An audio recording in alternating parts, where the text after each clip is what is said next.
Bismillahirrahmanirrahim. Assalamualaikum warahmatullahi wabarakatuh.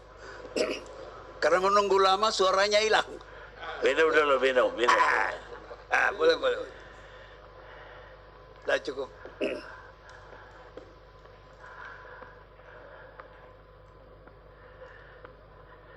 Bismillahirrahmanirrahim. Assalamualaikum warahmatullahi wabarakatuh. Maaf doanya tidak sepanjang Pak Ali Ngabalin, secukupnya saja karena ilmunya terbatas. Ali juga baru ngafalin itu. Oke. Karena sudah banyak soal dikemukakan, meliputi semua hal yang mungkin difikirkan, tugas saya sebenarnya tidak berat lagi. Jadi hanya ada beberapa catatan. Catatan pertama seperti biasa, saya optimis anak-anak muda ini pintar-pintar. Mudah-mudahan, saya ulangi lagi doa saya sekian bulan lalu, orang-orang pintar ini kalau terpilih, mereka saya nggak tahu, bisa saja misalnya saudara Ali Ngabalin menjadi Menteri Penerangan, bisa saja. Siapa lagi yang lain? Saya berdoa kepada Allah, jangan sampai kalian berhubungan dengan Agus Raharjo. Ketua KPK. Agus siapa namanya? Agus Raharjo. Ya. Hindarilah. Orang itu orang baik, tapi dia juga melaksanakan tugas sebagaimana Presiden tadi kata Anda Pak. Pak Anda tadi yang ngomong. Iya. Jadi harap dihindari. Kalau enggak kita kecewa semua. Yang kedua mau saya katakan kepada Bung Karni, debat kita malam ini sangat canggih, hingga saya kadang-kadang berpikir tadi, apa semua penonton kita di Indonesia ini bisa nangkep? Terlalu canggih. Buat saya yang profesor politik pun tidak semuanya langsung saya tangkap. Tujuannya kan mencerdaskan kehidupan bangsa. Betul, tapi kalau mahasiswa langsung diajari teori-teori yang mestinya untuk post graduate, nggak kena juga.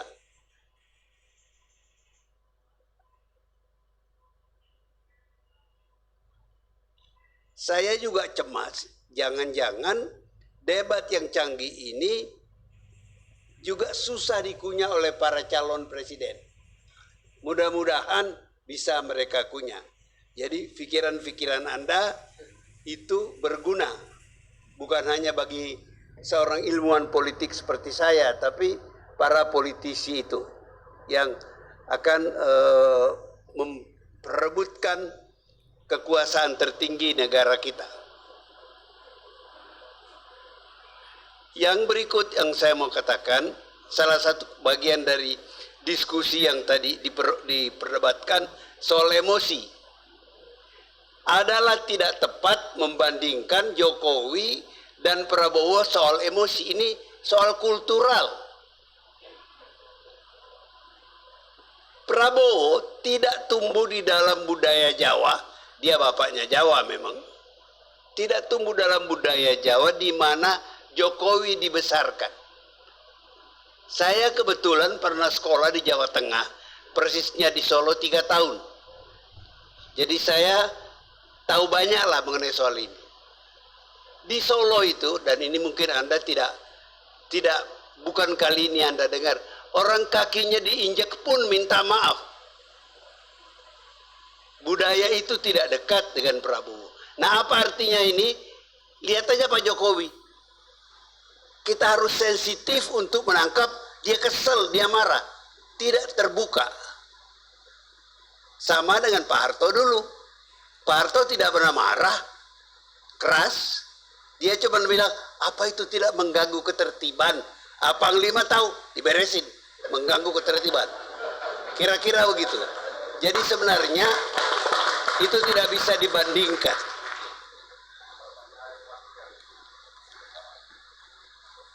Yang berikutnya, banyak orang yang termasuk istri saya yang tidak ilmuwan politik, itu tidak begitu puas dengan debat itu.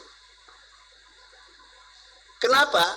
Mungkin kebetulan nasib baik kami menyaksikan 2 debat presiden di Amerika. Reagan melawan Jimmy Carter 80 dan pemilu yang berikutnya. Dalam debat itu tidak ada meja, tidak bahkan podium, saya kira nggak pernah ada yang pakai podium. Dan presiden itu bisa mendekati dan tunjuk menunjuk. Tapi ini sekali lagi standar yang nggak boleh kita pakai di sini. Karena tingkah laku perbuatan manusia di satu unit budaya berbeda dengan tingkah laku di unit budaya yang lain. Di Amerika hal seperti itu biasa. Saya masih ingat betul bagaimana almarhum Reagan itu menunjuk kepalanya si Carter itu hampir dekat di sini. Here he comes again. Ternyata ini ngomong busuk lagi dia. Kira-kira terjemahannya waktu itu. Jadi itu tidak bisa jadi ukuran. Nah, apa yang saya mau katakan dengan itu? Ini bangsa umurnya masih muda. Saya kira belum 100 tahun. Demokrasinya lebih bayi lagi. Artinya kita harus sabar. Kita kesal, tapi kita harus sabar. Dengan ini sebenarnya saya ingin berseru kepada teman-teman yang mau ganti sistem lagi untuk berpikir berkali-kali. Sejarah Indonesia adalah sejarah pergantian sistem, bahkan penggantian konstitusi.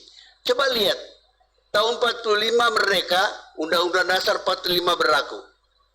Bulan Oktober atau November, undang-undangnya tidak berubah, prakteknya berubah. Dari presidensil menjadi parlementer. Oke, tidak lama kemudian datang RIS akibat KMB, Undang-Undang Dasar RIS. Tidak sampai setahun menjadi Undang-Undang Dasar sementara. Dan itu berubah bukan tanpa pergolakan. Kemudian kita masuk sistem parlementer yang kemudian dilabrak oleh demokrasi terpimpin di bawah Bung Karno. Oke. Sudah itu datang Pak Harto, dilabrak lagi menjadi demokrasi Pancasila. 30 tahun Pak Harto, kita labrak lagi, entah namanya apa sekarang, tapi pasti tidak sama dengan zaman Pak Harto. Ini apa artinya ini? Kita sedang mencari sistem.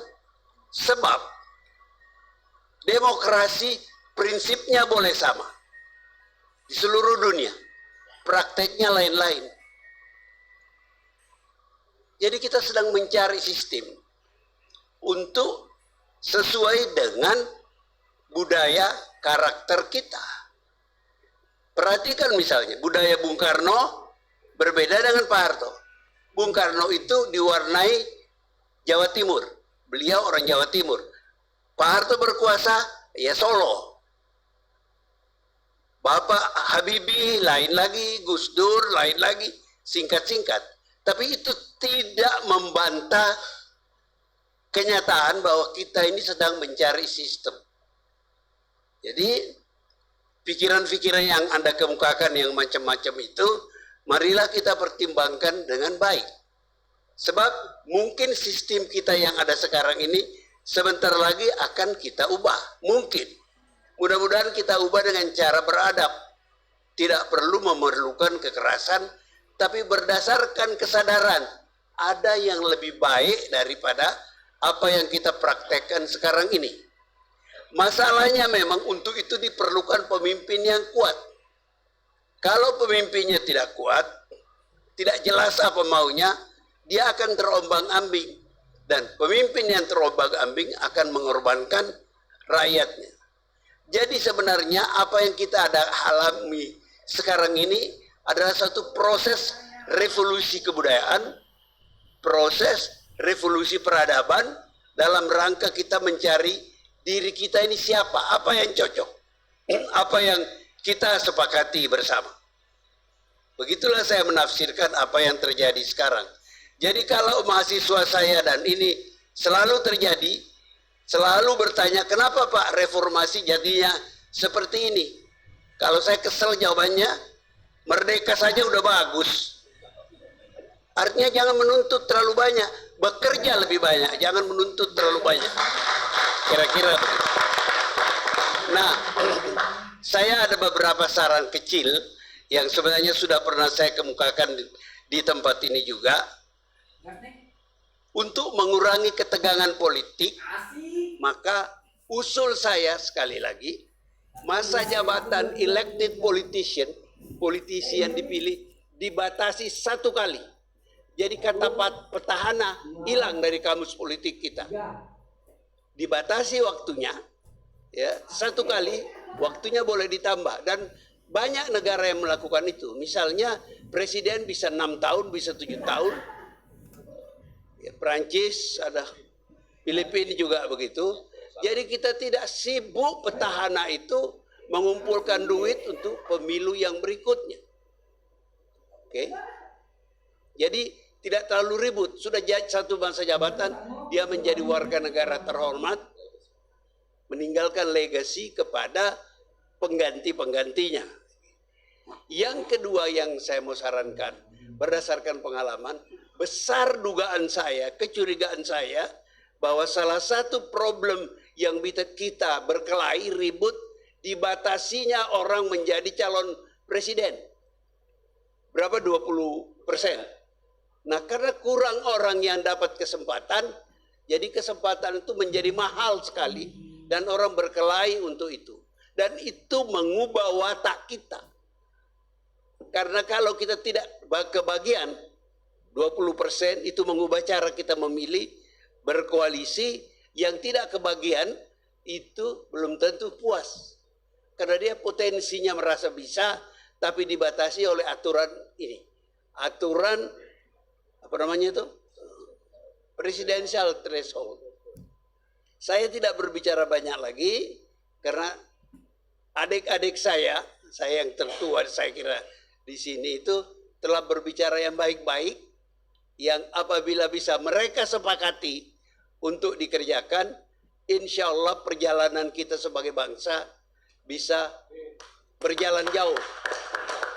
Jangan sampai gara-gara kita berkelahi, kita sepakat untuk berpisah. Itu berbahaya. Sebab kalau kita berpisah, kata Indonesia tidak ada lagi. Kata Indonesia ini ciptaan. Bukan seperti Cina. Bukan seperti Jepang. Dari zaman sono-sononya udah Jepang, udah Cina. Kita enggak. Dulu nama kita Nusantara barangkali. Nederland Indi barangkali. 1 kali kita sepakat menjadi Indonesia. Kalau kita tidak bisa jaga, ya Indonesia itu bubar. Dan anak-anak kita nggak tahu paspornya apa nanti. Mungkin ada paspor Papua Nugini, mungkin ada paspor Timur-Timur. Nah, kalau tidak ingin terjadi itu, marilah kita berhenti berkelahi, tapi berdebat untuk menentukan apa jalan terbaik yang kita sepakati bersama. Yang poin terakhir yang saya mau katakan, salah satu problem kepemimpinan Indonesia, orang bisa ngomong gede, bahas besar ketika belum berkuasa. Setelah berkuasa dia lupa sejarah Indonesia. Tidak tahu apa konflik mendasar di Indonesia. Ini bukan tempatnya, tapi saya sebutkan saja. Persoalan mendasar Indonesia itu sebenarnya hubungan antara negara Islam dan negara. Itu muncul tahun 30 ketika Bung Karno berdebat dengan Natsir dan Ahmad Hasan. Ya. Dan itu tidak selesai sampai sekarang. Maka itu kalau ada kecurigaan, ada masalah, muncul lagi. Kapan selesainya? Bung Karno mencoba dengan Asakom, ya. Pak Harto mencoba dengan, saya lupa namanya apa, Asas Tunggal. Sementara itu muncul intelektual seperti Gus Dur dan Nurholis Majid yang menekankan bukan negara Islam, tapi masyarakat Islam. Itu berproses sampai sekarang. Tapi apabila orang Islam mengalami persoalan, maka muncul lagi cerita syariat Islam. Ya, salah satu tokohnya adalah Habib Rizik. Okay. Nah, kalau kita tidak berhati-hati, maka ini akan jadi persoalan yang menghabiskan energi kita. Mungkin kalau waktunya baik, saya ingin usulkan kepada Bung Karni, mungkin itu menarik kita diskusikan, tapi tidak dengan semangat menang, semangat mencari jalan keluar. Bagaimana ini? Itulah kira-kira sudah tengah malam. Tapi usulan barusan itu paling berat. Konstituante itu berbulan-bulan gak putus. Ya, memang begitulah perjalanan kita. Itu membuktikan bahwa masalah hubungan Islam dan negara tak kunjung-kunjung selesai. Begitu. Jadi bagaimana kita menyelesaikan? Seperti biasa kita seminar lagi. Oke, terima kasih. Assalamualaikum warahmatullahi wabarakatuh.